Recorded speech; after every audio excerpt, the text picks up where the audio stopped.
This is Indian Country Today. Thank you for joining us. I'm Mark Trahant. Here are the headlines from Indian Country Today.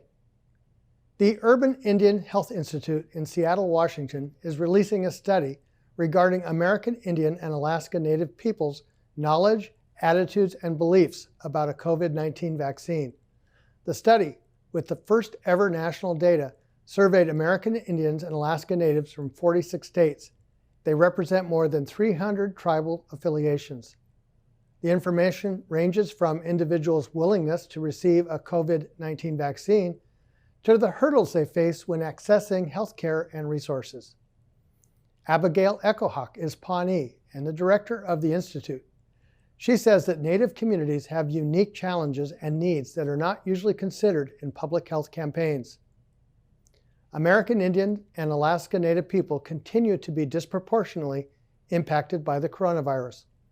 The COVID-19 incidence rate is 3.5% higher than that of non-Hispanic whites, and the mortality rate is 1.8 times that of non-Hispanic whites.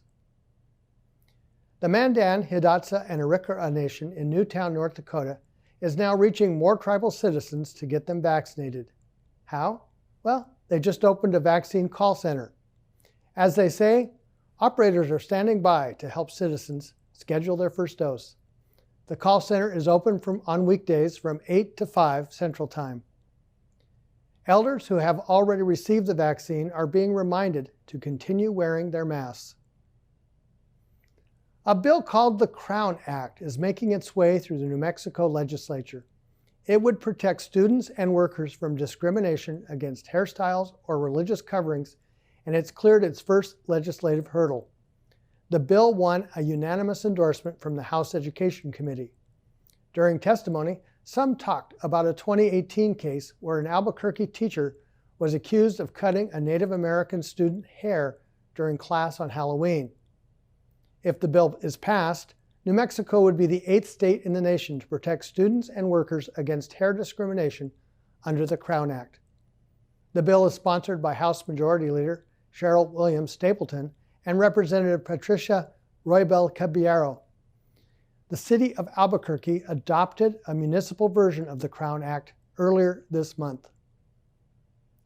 Colorado is awarding $27 million in educational grants to 19 programs aimed at helping students in communities hit hard by the pandemic, and that includes one tribe.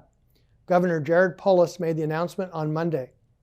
This is the second round of funding under the RISE grant program, which emphasizes cooperative programs between school districts, charter schools, and higher education institutions to help students who are more likely to suffer long-term impacts from learning disruption caused by the pandemic. The Ute Mountain Ute Tribe in southwest Colorado will get $2.7 million. They will use it to integrate the Ute language with curriculum for science, math, and engineering. The courses will be part of a new school launching there. During this pandemic, it's no secret that things have been different. People are finding new ways to come together, especially online. An Indigenous artist in Montana is teaming up with Airbnb to bring Native fashion right to their homes. Rebecca Jarvie is teaching others the origin of the ribbon skirt and how this tradition was passed down. Jarvie also makes face masks. The experience is held where else? On a Zoom video call. Her demonstration ends with a look at a Native American fashion show held before the pandemic. In a small warehouse near a busy intersection in Seattle's industrial district, the company 8th Generation is making native-designed wool blankets and other contemporary products. Louis Gong is the founder of 8th Generation. He's a self-taught artist who was raised by his grandparents in the Nooksack tribal community in Northwest Washington. The company collaborates exclusively with Native American artists and is owned by the Snoqualmie tribe, and all their products are 100% native designed. They have also won many awards, one of them being the 2019 Top Native Entrepreneurship list by Native Business Magazine. And those are the headlines from Indian Country Today. I'm Mark Trahant. We'll be right back with a look at pretend Indians and how detrimental they are to Indian country.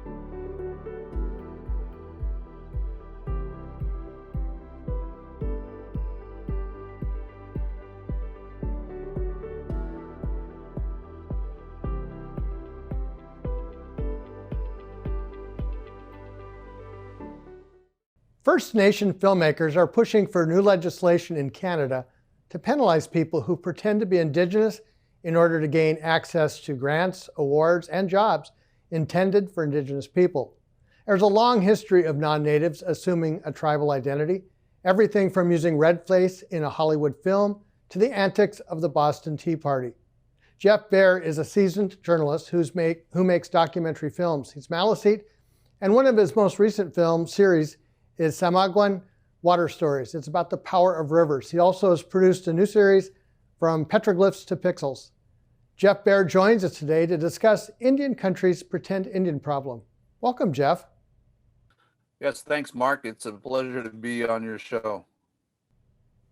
Well, let's start by talking about the landscape and how this unfolded in Canada. You know, this has a long history in our country. We have, going back to the creative arts, we have a fellow named Joseph Boyden, who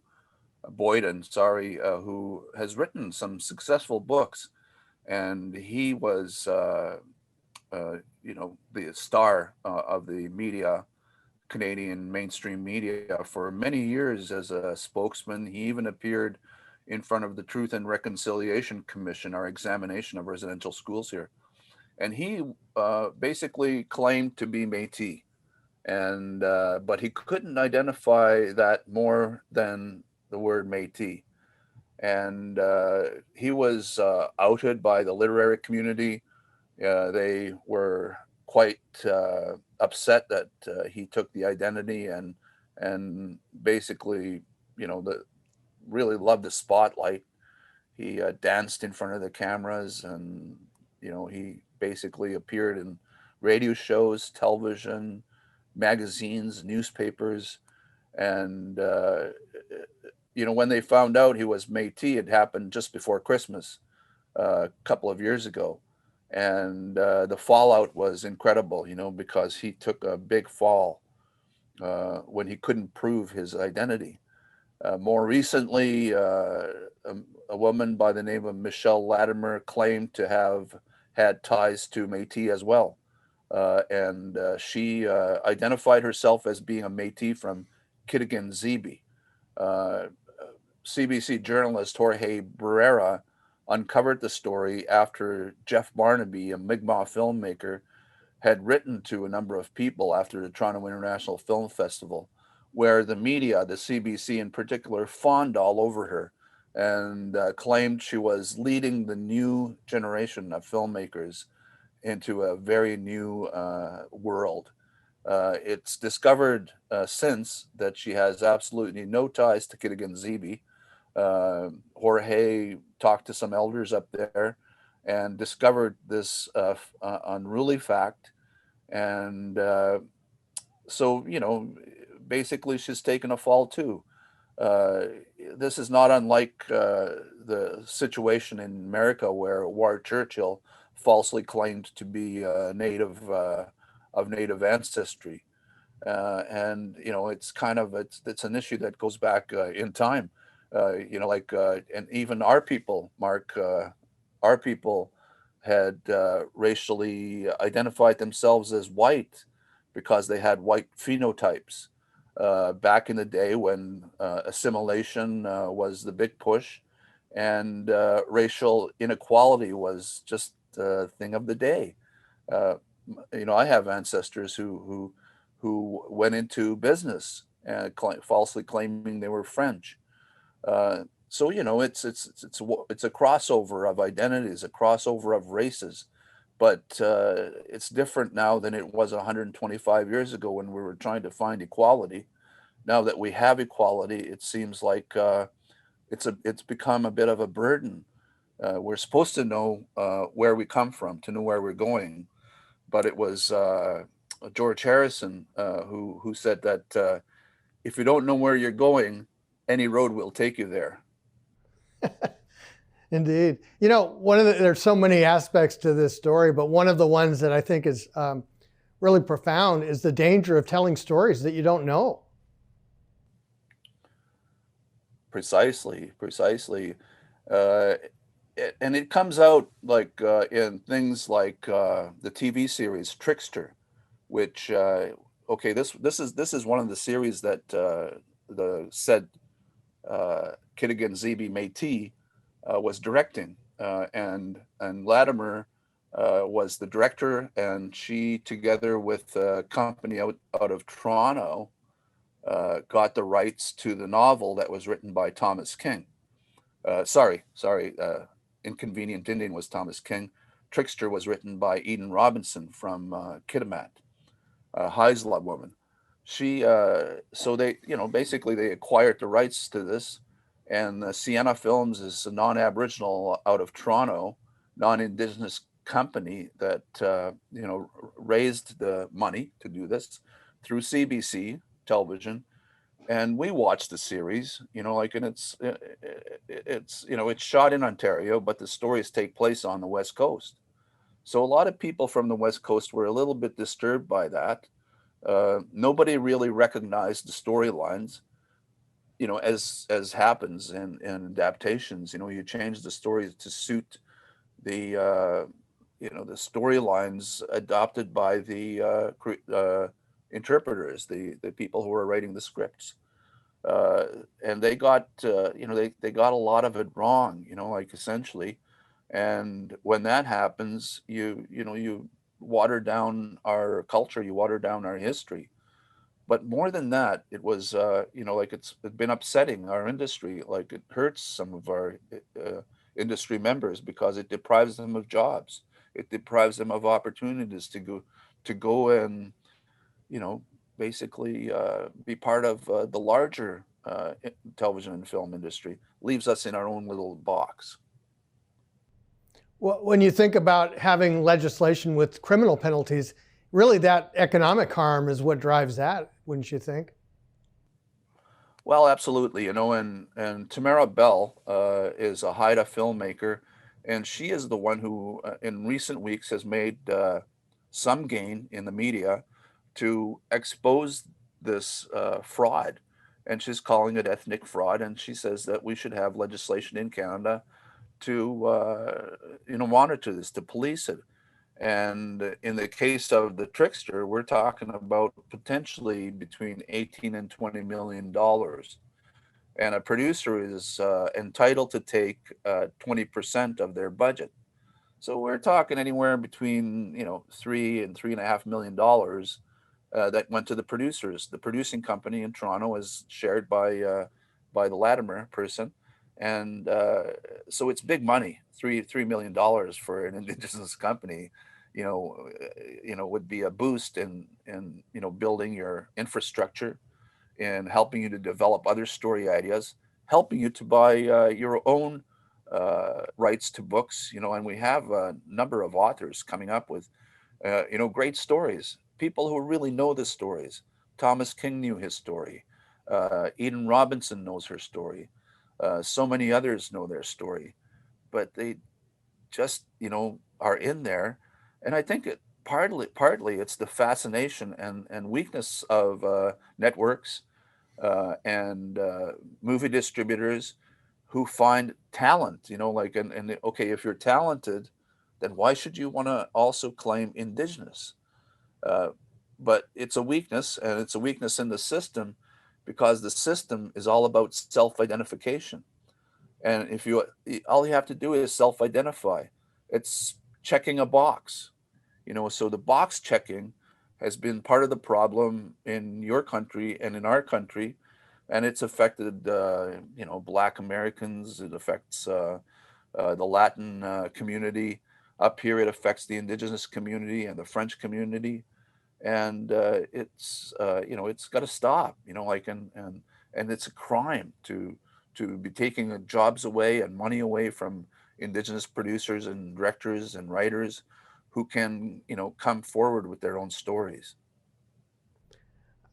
I wonder if, in addition to the criminal side of this story, there's also a philosophical side, and that is, how do we determine identity as we go forward? I mean, it's a more complicated question now than it was probably ever before. Indeed, it is. These are serious questions to be asking in the process of identification, and especially if you're, if you're going to create legislation for ethnic fraud here in Canada, it's received, you know, it's received a lot of support, but there's also the naysayers. The naysayers say we're going down a slippery slope. Some of our more prominent writers are publishing articles in Canadian newspapers just on that topic.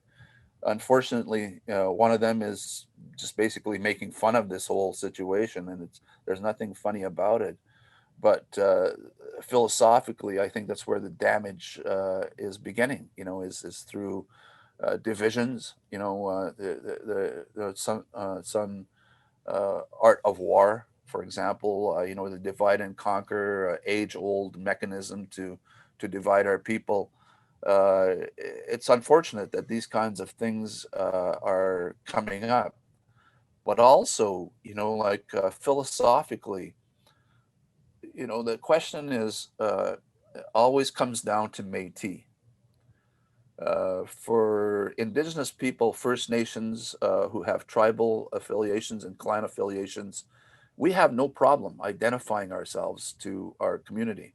And I think that's what it boils down to, is to be able to connect yourself to a community, to a clan, to elders that know who you are, those of us who have the lived experience, instead of the romantic notions of what it is to be Indigenous.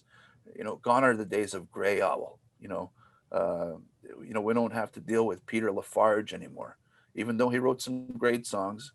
You know, but today we have people who are basically checking the box and getting in. So, you know, the programs, you know, work, make work programs, in Canada and America are, they're working it to some degree, but at the same time, they've become burdened by these kinds of scenarios where people are pretending to be what they're not. We'll have to leave it there. Thank you, Jeff Bear, for joining us today. Oh, you're welcome. You're welcome, Mark. It was a pleasure. We could have talked on and on, I'm sure. We'll be back with a look at baseball and the long tie to Indian country.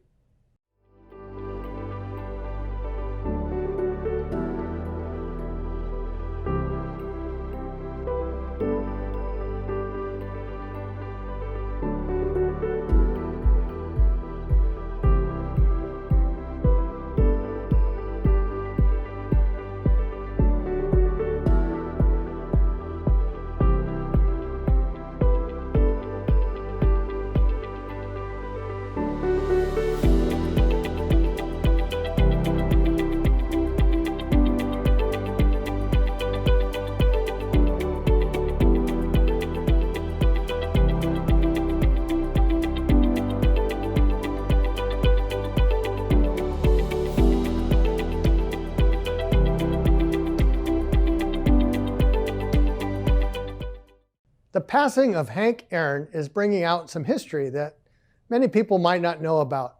Our reporter, Kolby KickingWoman's story, Hammerin' Hank's Big Fan, tells the story of Levi Walker. Kolby joins us now. Welcome, Kolby. Hey, Mark. Thanks for having me. So what is the story of Levi Walker? So Levi Walker, turns out, was the Atlanta Braves mascot, Chief Nakahoma, from 1969 to 1985. Hank Aaron passed last Friday, January 22nd, and it was just on social media. There was a lot of highlights of his playing career going on, especially his 715th home run that broke Babe Ruth's home run record at the time. And as he passed home plate, there was his teammates there, his mother and father, and then I saw that this native-looking guy in regalia, and after a bunch of research, ended up tracking Levi Walker down. I believe he's 79 now, still living in Georgia, and still remembers those days fondly, and was very happy to take the call and remember Hank. It's interesting because, well, among other things, the changing nature of mascots, and even there's a nuanced story that he told. Yeah. One of the things he felt, when he went into to the Braves organization, he went in full regalia, like he said, and before he became the mascot, there were, a white men playing native, as he put it. And so he said they were wearing mismatched clothes, and it just didn't sit right with him. So he went in and said, if you want to be authentic, I'm your guy. And he was there, for almost 2 decades. I was also struck by the way he viewed the Washington NFL team. Yeah, I mean, he wasn't a fan of the Washington NFL team, and was happy to see that that's being changed. But as far as Warriors, Indians, Braves, that's something that he thinks aren't as offensive, and doesn't mind them staying around. Of course, the Cleveland Indians have announced that they're changing their name, and we'll see about the Warriors and Blackhawks and Braves.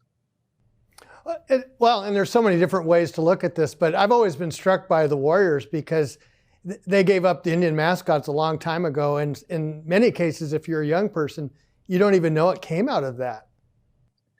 Yeah, and one thing that surprises me about all of that is just how well they've been able to scrub their history. A lot of those characters that they had as logos were pretty bad, but it'll be tough press to find them these days. With Atlanta, the death of Hank Aaron also opened up a possibility for a mascot change. Maybe talk about that for a second. Yeah, of course, Hank Aaron is probably their most famous player, and to a lot of baseball diehards will forever be the home run king, being with this Barry Bonds in the steroid era. But that's a conversation for another day. But some fans started a petition to change the name to the Atlanta Hammers, because his nickname was Hammer and Hank Aaron. Which would be an easy solution, and garnered a couple 100,000 signatures.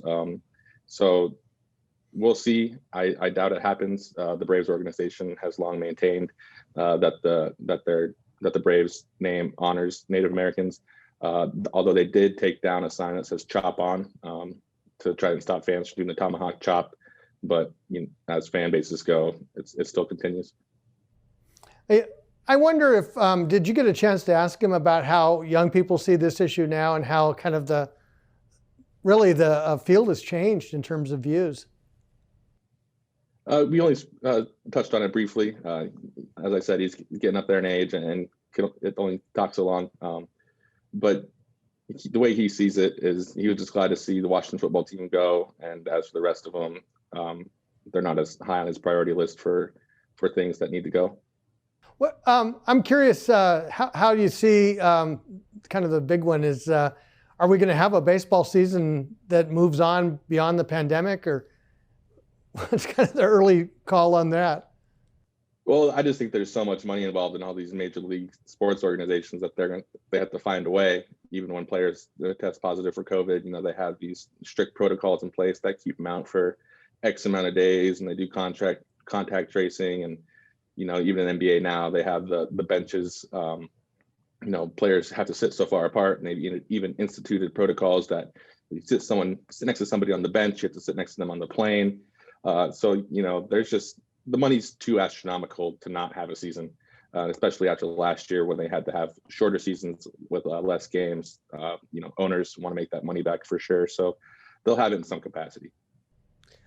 What's interesting, and this wasn't your story, but it was also in Indian Country Today, is how tribal nations are part of this discussion now, because spring training sites, tribes are actually on the site. In addition to that, across the country, tribes are major sponsors in some cases of NML, Major League Baseball. Yeah, and even across other sports, Pechanga, they have prominent signs in Staples Center for the Lakers. I believe in Phoenix, the Gila River Indian community just had to renounce some naming rights. What's called the Talking Stick Resort Arena, and it's the same across baseball. Yeah, and everywhere you'll see casino logos in the outfield, and stadium naming rights. Suite areas, they buy tickets. They're very big players. And it's interesting with that kind of influence, both with COVID and even on the mascot issue, tribes actually have a say in the outcome. Yeah, and in Atlanta's case, and the Kansas City football team as well, they say that they talk with tribes in the area and tribal leaders within the area. So it's interesting. You wish they'd be more transparent about how much input that they have and who they're talking to, but at least we're in the room. Well, we'll leave it there. Thank you, Kolby, for joining us. Thanks for having me, Mark. And that's a slice of our Indigenous world today. Thank you for watching. We'll be back with another edition tomorrow. I'm Mark Trahant.